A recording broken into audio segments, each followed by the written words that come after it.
Of a daily in-person update to the media, Dr. Theresa Tam, Canada's Chief Public Health Officer, issued the following statement today. As of Wednesday, May 27, we now have 86,939 cases in Canada, including 6,671 deaths and 45,766, of which 53% have now recovered.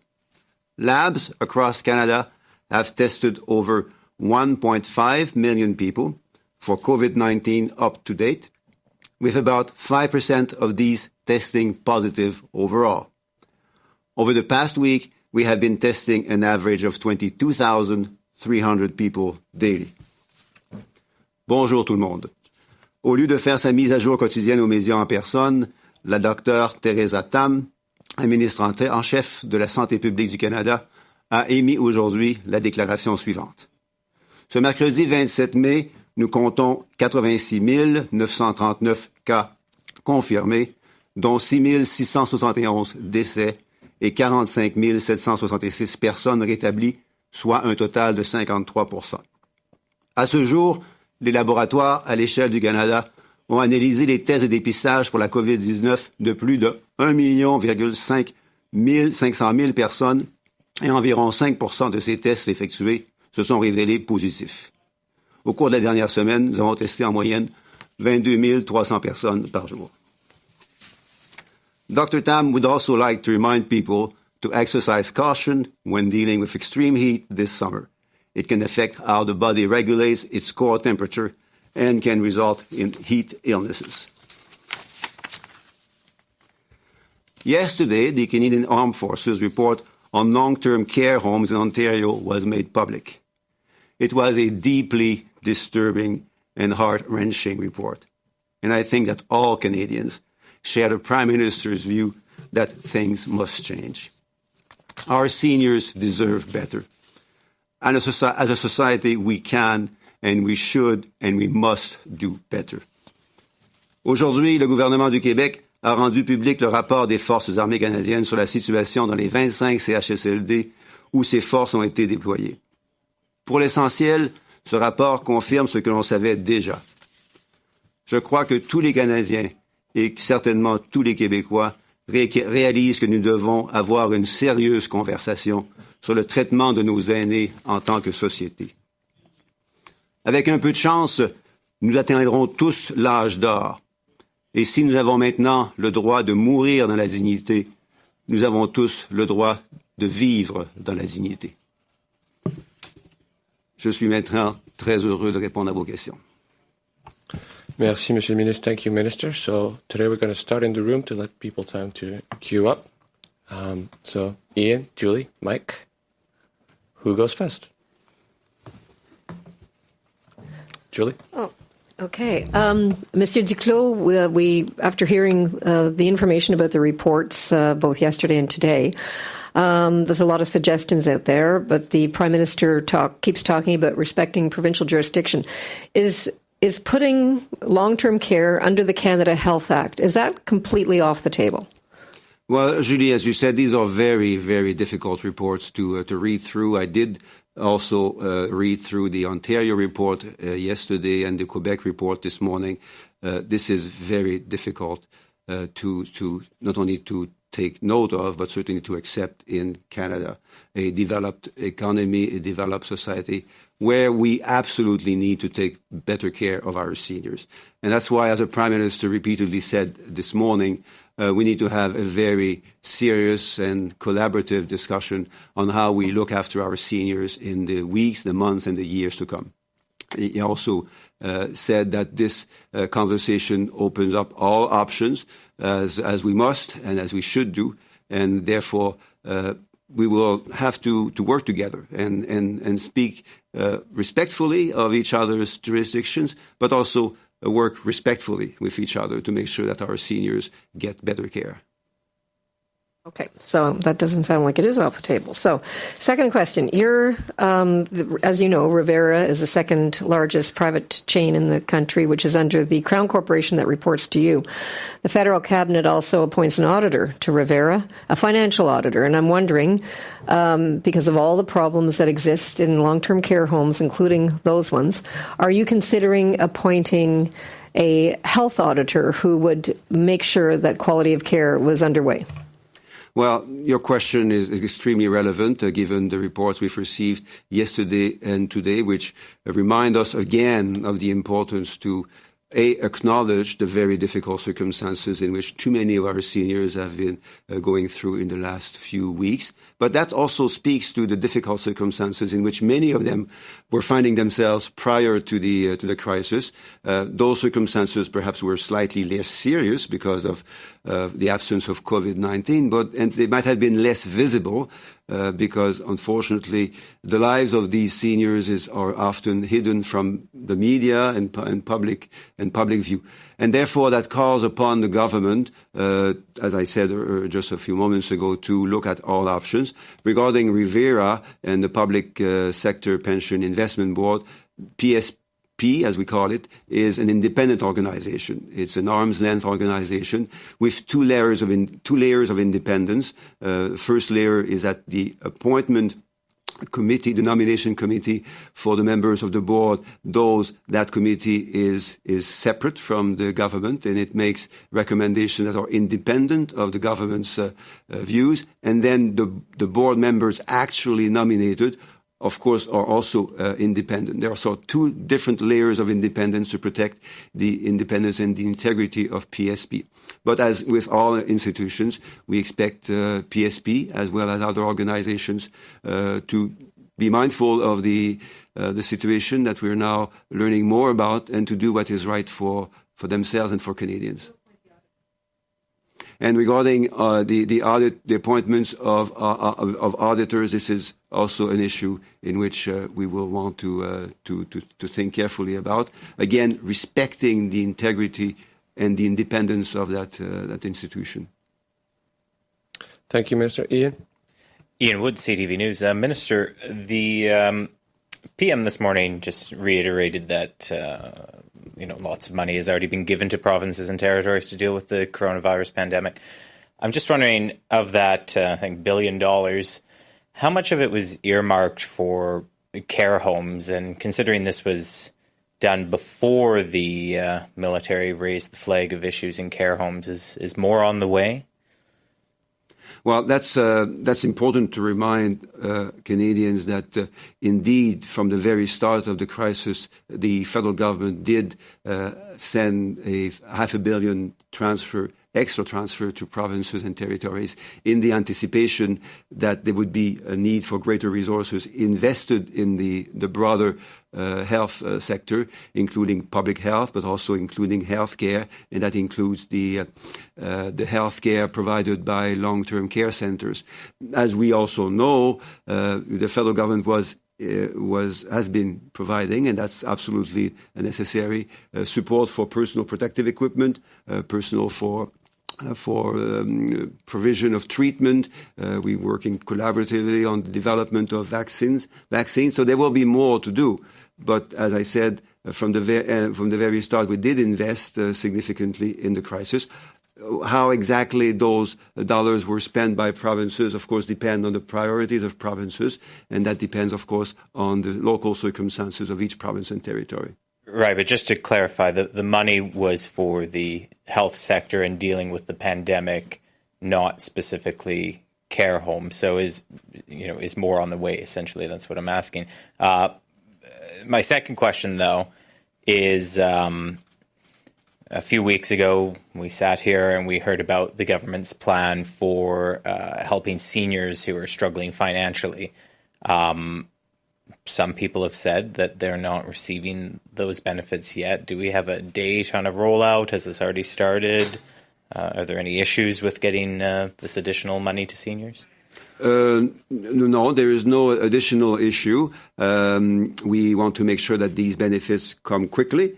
We also want to make sure that they are allocated in a prudent and efficient manner. The system is remarkably effective, but since we're dealing with almost 7 million recipients of old age security and the guaranteed income supplement, public servants need to do their rigorous work, and we expect the delivery of those benefits to be done as quickly as possible.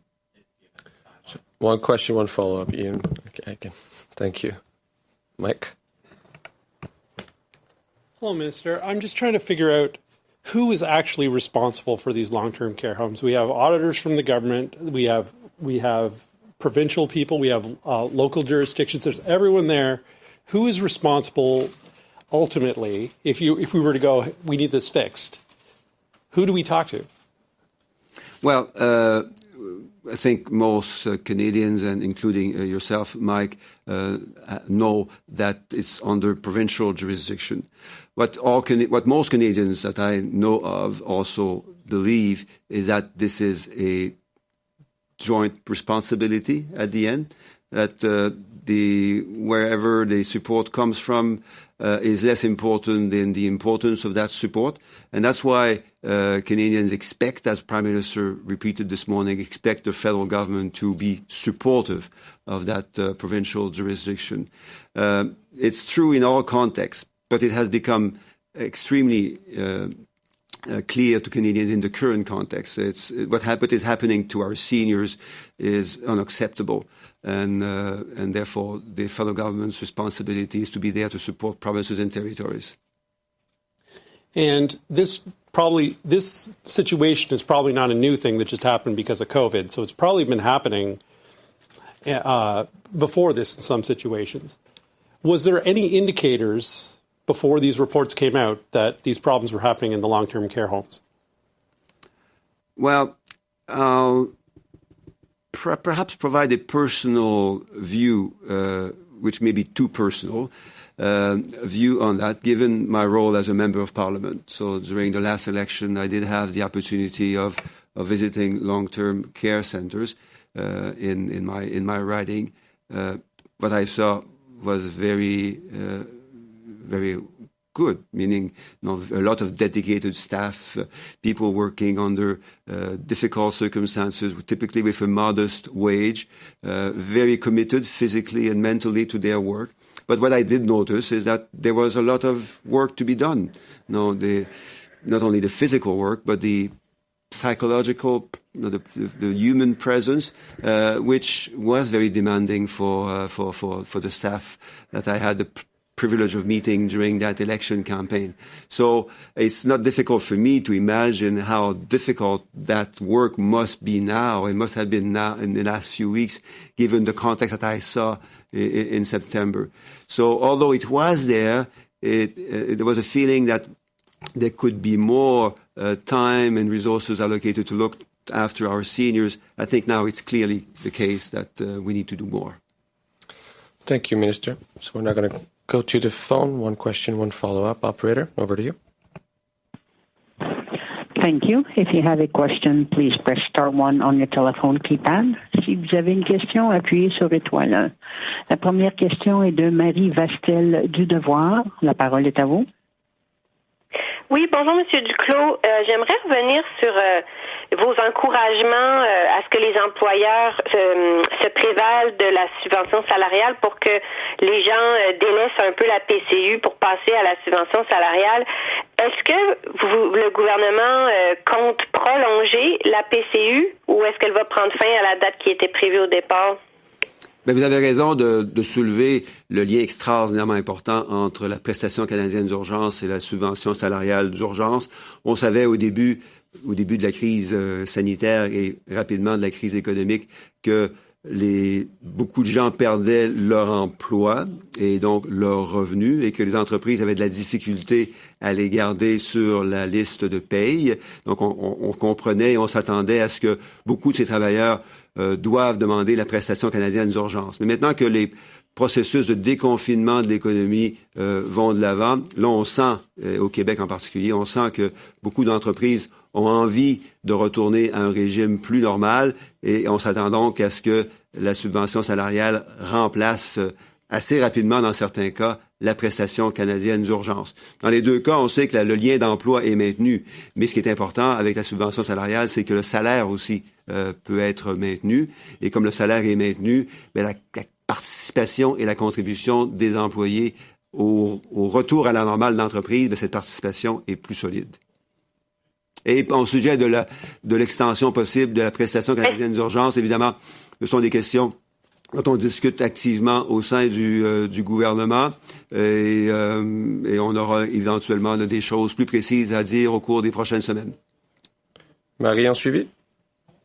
Oui, sur un autre sujet que vous avez abordé en anglais, sur l'aide aux aînés, pouvez-vous dire plus précisément, sans dire le plus tôt possible, plus précisément, quand est-ce que cet argent-là promis va arriver et qu'est-ce qui est si compliqué? Vous dites qu'il faut faire des vérifications, mais ces gens-là sont déjà prestataires de la sécurité de vieillesse, donc je vois pas pourquoi il y a des délais supplémentaires. Est-ce que c'est pas simplement juste ajouter $300 à leur chèque à une reprise? Qu'est-ce qui est si compliqué? Puis quand est-ce que l'argent va arriver?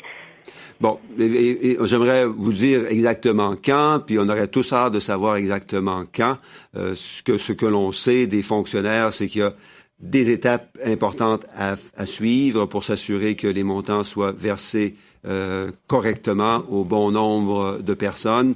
Donc, il y a le montant, oui, le fait que ce soit non imposable, il faut que ce soit bien traité aussi. Et il y a des formalités, malheureusement c'est le bon terme, des formalités administratives que l'on doit suivre pour le faire rapidement, mais aussi le faire correctement. Merci, Monsieur le Ministre. Operator, next question, please. Merci. Thank you. The next question is from Teresa Wright, the Canadian Press. Please go ahead. Your line is now open. Good morning. Earlier, the Prime Minister said he didn't want to make aggressive proposals to the provinces when we asked him about the idea of federal standards. Why would national standards for long-term care be considered an aggressive proposal? Well, I think federal standards would be aggressive. National standards would be aggressive too if they were developed and then proposed in a manner that was dictated by Ottawa. We know how important the work of provinces and territories is in all contexts in healthcare. We know how difficult it is in the particular COVID-19 context. So a question of respect for not only their jurisdiction, but also their work is absolutely essential. And that's what the Prime Minister said again this morning.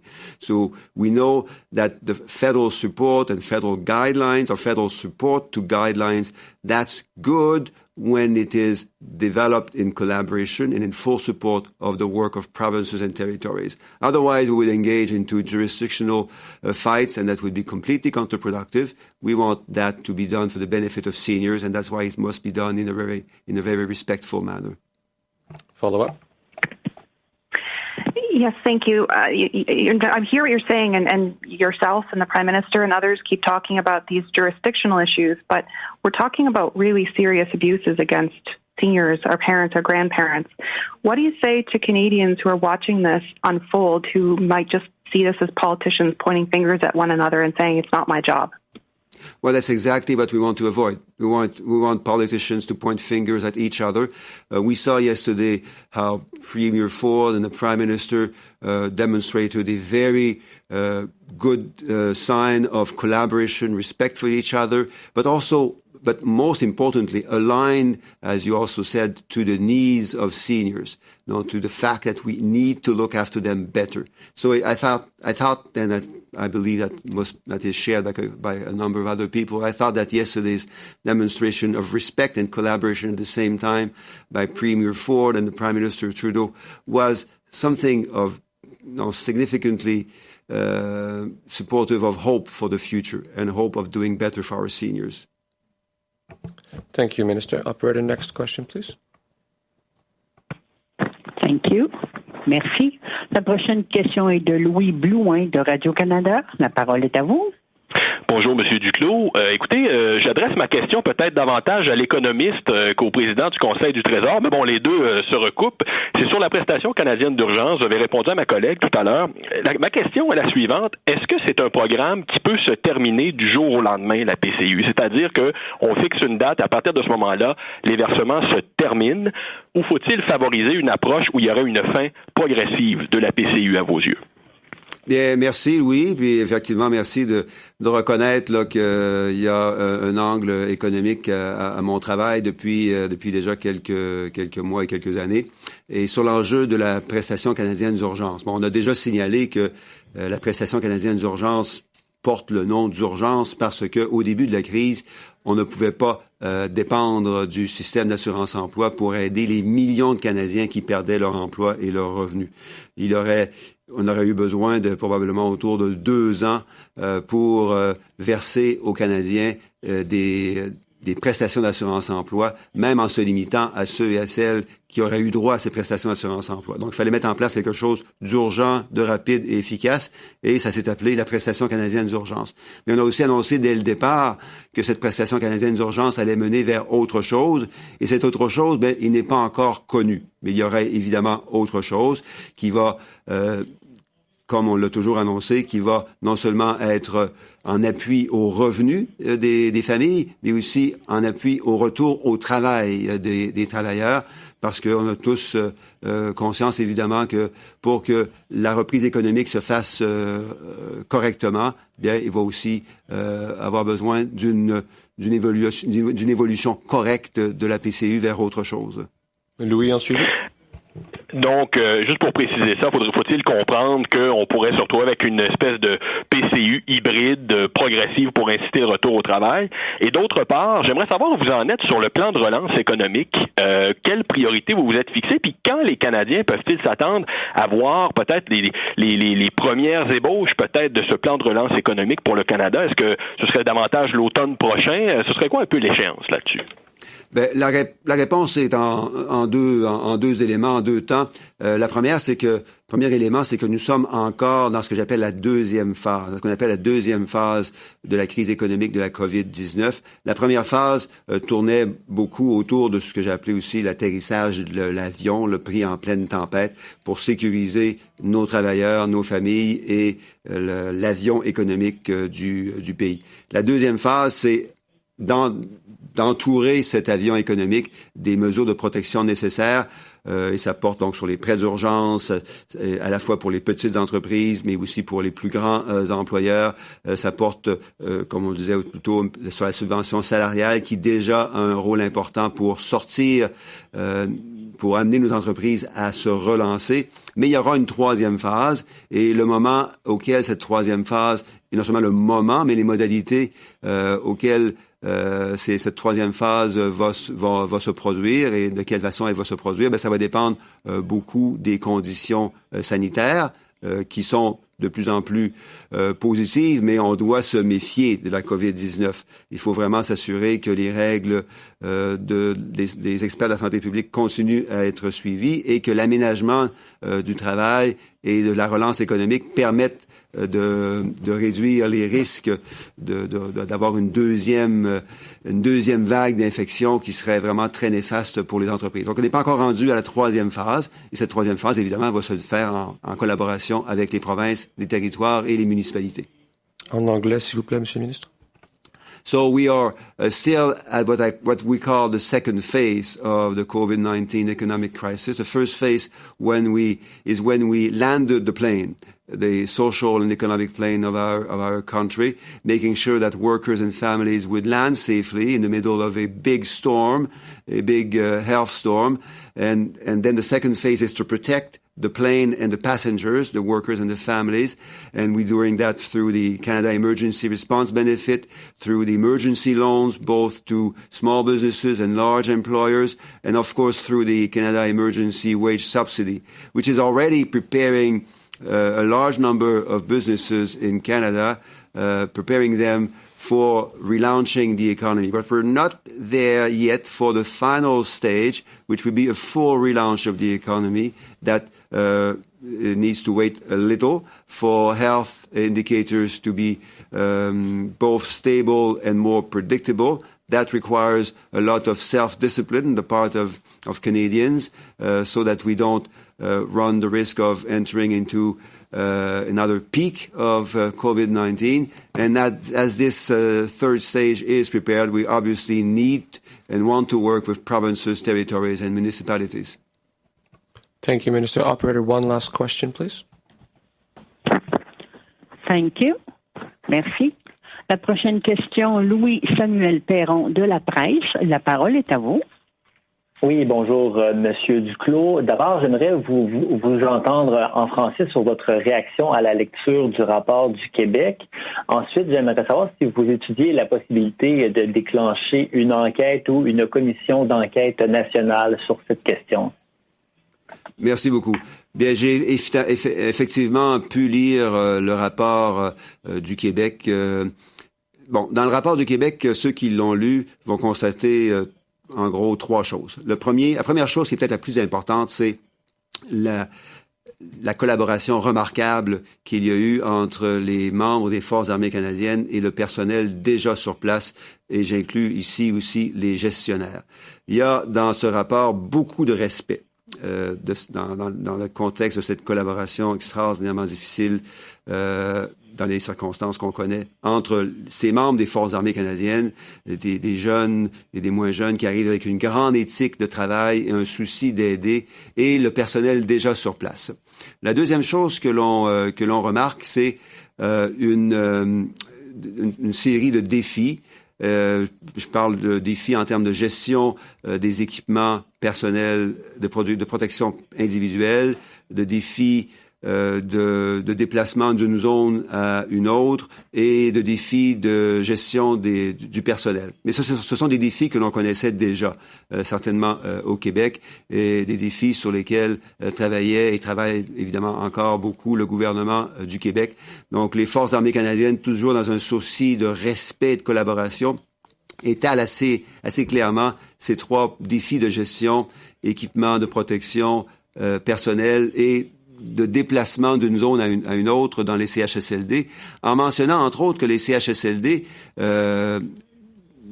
sauf dans les dernières semaines, c'était des établissements de vie. C'est là où les gens vivaient. C'était pas des établissements hospitaliers. Lorsque des soins hospitaliers devaient être donnés, c'était dans un contexte hospitalier.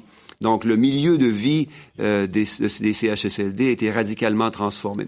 Et la troisième chose que j'ai notée dans le rapport, c'est des signes d'espoir. Les membres des Forces armées canadiennes, dans leur rapport, indiquent à plusieurs reprises qu'il y a eu des améliorations, une évolution positive dans les 25 CHSLD où ils travaillent, qu'une partie de cette amélioration est due à la présence des Forces armées canadiennes, à la fois d'ailleurs dans les 25 CHSLD, mais aussi dans d'autres CHSLD, parce que une des choses qui s'est produite, c'est que la pression dans d'autres CHSLD a diminué en raison du fait qu'il y avait des préposés et d'autres techniciens qui étaient moins tenus d'être dans les CHSLD où on retrouvait les membres des Forces armées canadiennes. Donc, un niveau d'espoir qui n'est pas toujours facile à avoir dans des conditions difficiles comme celles des CHSLD, que j'ai aussi noté dans le rapport. En suivi. Oui, j'avais aussi demandé ce que vous pensiez de la possibilité de déclencher une commission d'enquête, mais sinon, ma deuxième question, porte sur l'aide pour le loyer commercial. Je voulais savoir combien de propriétaires s'étaient inscrits à ce programme, et pour que ce programme-là soit un succès pour votre gouvernement, vous attendez à ce que combien de propriétaires l'utilisent? Pardon d'avoir oublié la question sur la commission d'enquête. Bon, c'est M. Trudeau l'a répondu à cette question assez fréquemment. On va toujours vouloir faire les choses de manière collaborative et respectueuse avec les provinces et les territoires, en reconnaissant à nouveau, leur juridiction, mais 2 aussi, les conditions très difficiles dans lesquelles les provinces et les territoires ont dû travailler au cours des dernières semaines. Et votre dernière question, donc, c'était autour de... L'aide pour le loyer commercial. Pardon. C'est tellement de bonnes questions que je finis par les oublier. Donc, au sujet du loyer commercial, je n'ai pas avec moi les les statistiques précises des 2 premiers jours, mais il faut se souvenir que à la fois hier et avant-hier, les demandes pour le remboursement de loyer commercial, c'était des demandes qui ne pouvaient être formulées que par des propriétaires de moins de 10 ou moins de locaux commerciaux. Donc, on attend encore quelques jours d'ici la fin de la semaine avant de pouvoir faire un bilan utile du nombre de propriétaires qui vont vouloir faire une demande de remboursement d'une partie des loyers pour leurs locataires. Merci, Monsieur le Ministre. Ceci met fin à la conférence de presse. That's it for today. Thank you.